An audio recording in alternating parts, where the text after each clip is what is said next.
Parts of Kenya have triggered widespread flooding and major disruptions in transport and business activities. In Nairobi, several cars were swept away in floodwaters in Lang'ata, Nairobi West and South C, while businesses in the Nairobi Central Business District suffered heavy losses. Faith Wangari reports.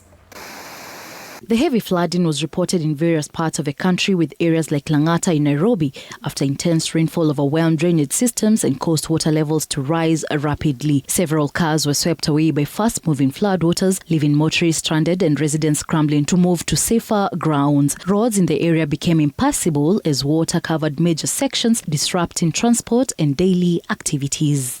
Hii gari unaona hapa mwenyewe alikuwa ndani amelemewa kutoka. Kabidi mimi nikakuja na huyu mwenzangu tukamwokolea tukamtoa ndani ya gari akiwa hali mahututi mbaya sana.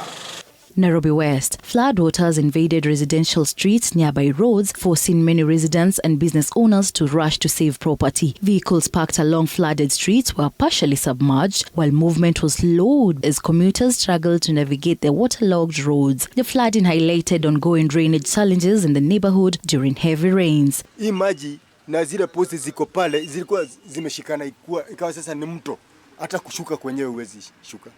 Several businesses were destroyed in the Nairobi Central Business District after floodwaters rushed through streets into shops. Traders reported significant losses and merchandises and equipment were damaged by water. The flooding disrupted business operations across parts of the city centre as shop owners tried to salvage their goods. Along Kirinyaga Road in Nairobi, we meet Peter Ndiragu picking up pieces in his business. Peter is counting losses after 5 of his businesses were swept away by flood waters. The water flooded shops and destroyed stock, leaving him counting heavy losses. Other businesses along the busy commercial street were also affected as drainage systems struggled to cope with the heavy rainfall.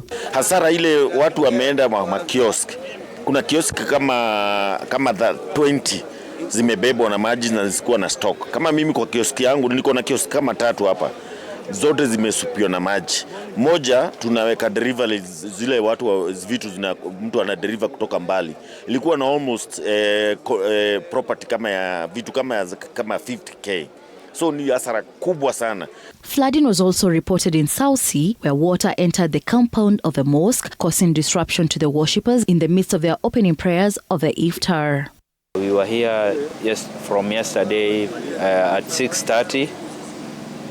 When mvua ilianza kunyesha, we were stranded inside the mosque because maji ilikuwa inaingia mpaka pale ndani, ikabidi tukaingia pale kwa imam ali sasa imamu wa ako, so tukakaa hapo around paka around saa 7 usiku ndo mvua ilianza kupunguka.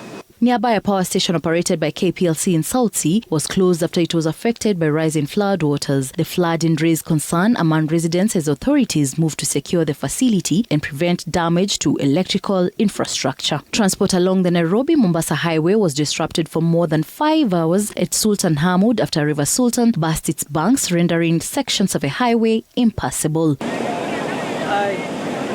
Similar scenes were witnessed along the Sultan Hamoud Kasikeo Road at River Kwamusi, where raging floodwaters blocked motorists and pedestrians from crossing the river. Tumefungiwa na hii mto ya Kwamusi River, Sultan Hamoud. Kutoka Nairobi tulikuwa tukafungiwa na maji hapa kwa barabara, main road, Mombasa Road hapa Sultan Hamoud, na kukuja hapa tukafungiwa na maji hapa kutoka saa 12:30 asubuhi ya leo.